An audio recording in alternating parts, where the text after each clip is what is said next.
Total दो companies, Vedanta oil and gas और साथ में वेदांता लिमिटेड, इन दोनों के बारे में इस वीडियो में बात करेंगे। वेदांता लिमिटेड से रिलेटेड एक छोटी सी अपडेट है, कोई ज्यादा मेजर इंपैक्ट उस अपडेट का नहीं पड़ेगा, बट क्योंकि अपडेट है कंपनी से रिलेटेड तो उसको यहाँ पर डिस्कस करेंगे। वेयर आज वेदांता ऑयल एंड गैस की लास्ट अपडेट वही थी जो हम लोगों ने लास्ट वीडियो के लिए डिस्कस करी थी। फिलहाल के लिए कोई नई अपडेट यहाँ पर नहीं आई है। छोटा सा ग्लिम्स हम यहाँ पर लेते हुए चलेंगे पिछले कुछ चीजों का, साथ में अब चार्ट्स पर क्या इंपैक्ट पड़ेगा, क्योंकि दोनों ने ही बहुत स्ट्रॉन्ग रिकवरी कर ली है। शुरुआत करते हैं आज के इस वीडियो की वेदांता ऑयल एंड गैस से, फिर हम आएंगे आपकी दूसरी कंपनी वेदांता लिमिटेड पर।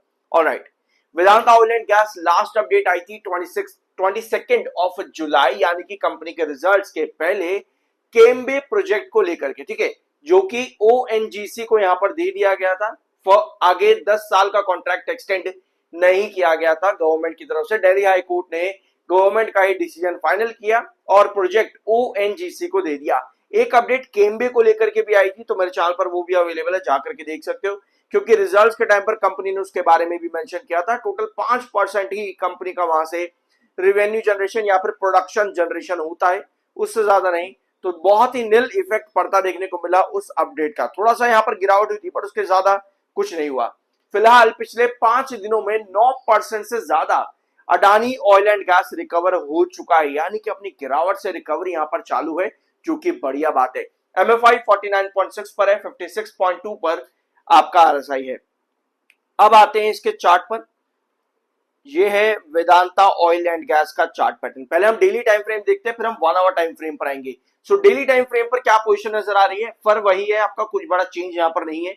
39.70, ठीक है, वही पुराना ट्रेंड है। ये आपका रिजेक्शन 39.70 को क्रॉस करना बहुत ज्यादा जरूरी है। रिकवरी काफी अच्छी यहां पर वेदांता ऑयल एंड गैस ने क्रिएट कर दी है। अभी के लिए जो आपका एक छोटा सा आज के दिन पॉइंट नजर आता है अराउंड 38 पे, 38 कहीं ना कहीं पिछले 2 सेशन पे 38 आपको यहां पर एक स्ट्रगलिंग पॉइंट नजर आ रहा है कि इसी से थोड़ी बहुत सेलिंग देखने को मिलती है। आज ओपनिंग इतनी कुछ खास नहीं थी, थोड़े बहुत सेलर ओपनिंग के अंदर थे, लेकिन फिर वहां पर बाहर आए हैं। 37.34 पर इस समय ये काम कर रहा है। तो यहां पर क्या नजर आ रहा है कि 37.34 पर जहां पर आज दिन का प्राइस है और 36.10, हम ये दो प्राइस लेकर के चलते हैं, 36.10 और 39.70। अभी आपका चार्ट इंडिकेट कर रहा है कि 36.10 एक बहुत इंपॉर्टेंट बेस है, 39.70 हमारा रिजेक्शन है। अगर मैं इसको 1 आवर टाइम फ्रेम पर कन्वर्ट करूंगा ना, लेकिन उसके पहले चीज और नोट करना कि फाइनली जो आपका 7 ईएमए है वो 21 ईएमए के ऊपर आ चुका है। आज के सेशन के अंदर 7 ईएमए फाइनली 21 ईएमए के ऊपर आ चुका है। ये इंडिकेट करता है छोटा सा पॉजिटिव और बुलिश सिग्नल, पर जरूरी ये होगा कि इसी तरीके से ये मोमेंटम ना कैरी करे। 7 ईएमए को जल्दी से जल्दी यहाँ पर और अपलिफ्ट होना पड़ेगा, लगभग 36.50 के आसपास। अगर 7 ईएमए 36.50 के ऊपर अट्रैक्ट होता है, वो कहीं ना कहीं इंडिकेट करता है कि चार्ट्स थोड़े से और यहाँ पर पॉजिटिव बन सकते हैं, बट डेली टाइम फ्रेम पर ये चीज बननी बहुत जरूरी होगी। वेयर आज 1 आवर टाइम फ्रेम पर एक चीज आपको नजर आएगी कि स्टॉक यहाँ पर एक कप एंड हैंडल जैसी पोजीशन क्रिएट कर चुका है। ऑलमोस्ट 1 आवर टाइम फ्रेम पर आपको नजर आ रहा है कि कप एंड हैंडल जैसी पोजीशन बन चुकी है। और इस कप एंड हैंडल में भी आपका जो रिजेक्शन है ना, जो डेली टाइम फ्रेम पर 39.70 है, इस कप एंड हैंडल में भी 39.70 पर ही रिजेक्शन है। यानी डेली टाइम फ्रेम पर जो आपको ट्रेंड के अकॉर्डिंग रिजेक्शन नजर आ रहा है, as per 1 our time frame जहां पर कहीं ना कहीं कप एंड हैंडल जैसी पोजीशन नजर आ रही है, वहां पर भी 39.70 एक बहुत इंपॉर्टेंट ट्रेंड है, एक बहुत इंपॉर्टेंट रिजेक्शन है। तो देखते हैं कि आए कमिंग वीक्स के अंदर या कमिंग सेशंस में कप एंड हैंडल जैसी पोजीशन पर 39.70 अट्रैक्ट करता है या नहीं, क्योंकि अगर इस प्राइस को अट्रैक्ट करता है तो यस, चार्ट्स काफी अच्छा नजर आते हैं। बट हमेशा कॉशियस भी रहना, अगर आप शॉर्ट टर्म के लिए एंट्रीज करते हो या लॉन्ग टर्म या जो भी आपका ओपिनियन है, हमेशा इस बात के लिए कॉशियस रहना कि 36.50 जो कि आपका एक बहुत इंपॉर्टेंट बेस है, वो टूटना नहीं चाहिए, क्योंकि अगर गिरावट किसी भी इंपॉर्टेंट ट्रेंड से आती है, मतलब ये है कि आपके पास प्रॉफिट बुकिंग हो रही है। ऑलराइट, तो ये था वेदांता ऑयल एंड गैस। अब आते हैं आपकी दूसरी कंपनी वेदांता लिमिटेड पे। ऑलराइट, ये है वेदांता लिमिटेड। वेदांता लिमिटेड 14 घंटे पहले कंपनी में एक अपडेट आई है, fresh scrutiny over illegal ground water extraction. Company ground water extraction कर रही थी, जिसके लिए कंपनी के ऊपर एक स्क्रूटिनी चलाई जाएगी और एक मीटिंग बिठाई जा सकती है, कमेटी बिठाई जा सकती है कंपनी के ऊपर।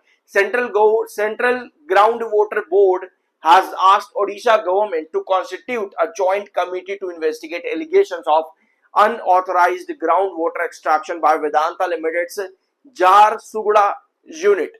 ये अपडेट है वेदांता लिमिटेड से रिलेटेड। 3 अगस्त की ये अपडेट थी। कलेक्टर यहां पर फॉर्म करेगा एक panel for composition of district administration and central ground water authority, और साथ में कंसर्न्ड डिपार्टमेंट्स के साथ ये टोटल ज्वाइंट मीटिंग बिठाई जाएगी। कुछ खास बड़ी अपडेट नहीं है, बट जो भी है वेदांता लिमिटेड से रिलेटेड तो मैंने आपके साथ यहां पर डिस्कस कर दी है। टेक्निकली 51 पर आपका MFI, 44.4 पर आपका आरएसआई। वेदांता लिमिटेड का कॉन्सेप्ट बहुत ज्यादा इंटरेस्टिंग है अगर आप लोगों ने पिछले कुछ वीडियोस देखे हैं तो। ऑलराइट, वेदांता लिमिटेड पिछले तीन बार लगातार ब्लॉक बना चुका है। पहला ब्लॉक ऑफ कोर्स आपका यहां पर था, ये पहला ब्लॉक था। सेकंड ब्लॉक 282, 272, थर्ड ब्लॉक 255 से लेकर के 265 के बीच में। ऑलराइट, यही हमारा ब्लॉक था फाइनल कि अगर हम यहां पर लॉन्ग टर्म के लिए जाना चाहते हैं तो 255 पर अगर हमारी एंट्री है तो हम इसके लिए लॉन्ग टर्म तब तक बने रहेंगे जब तक इस ब्लॉक के ऊपर बना रहे प्राइस। और 272 हमारा रिजेक्शन है वेदांता लिमिटेड में, 272 हमारा रिजेक्शन है। अब आज के सेशन में आपको दिख रहा है कि इस ब्लॉक को क्रॉस करने के लिए जा रहा है वेदांता लिमिटेड, जो कि अच्छी बात है, लेकिन यहाँ पर स्टिल एक स्ट्रगलिंग पॉइंट है। अगर आप इसके चार्ट को देखोगे ना तो आपको नजर आएगा कि आपके पास थोड़े बहुत सेलर जरूर एक्टिव हो रहे हैं यहाँ पे। ये जो आप रेड लाइन देख रहे हो ना, ये आपका 21 EMA है। इस 21 EMA पर आपके पास थोड़ी बहुत सेलिंग आ रही है। 7 EMA अभी भी 21 EMA के ऊपर नहीं आ पाया है।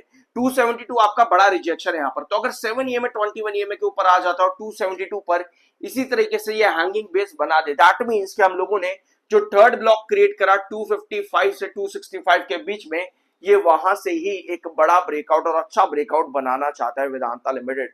तो ये बहुत इंपॉर्टेंट चार्ट चल रहा है इस समय वेदांता लिमिटेड का, क्योंकि पहले 2 ब्लॉक ऑलरेडी कंसोलिडेशन करके ड्रॉप कर चुके हैं वेदांता लिमिटेड के अंदर।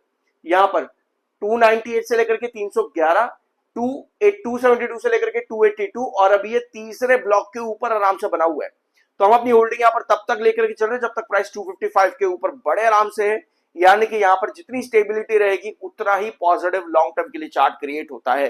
बट इसमें 255 यानी कि थर्ड ब्लॉक के इंपॉर्टेंट बेस लाइन के ऊपर वेदांता लिमिटेड का बने रहना बहुत जरूरी है। कुछ नया जानने को मिला और सब्सक्राइब करना और चैनल पर बाकी वीडियोस देखना मत भूलना। मिलता अगले वीडियो में।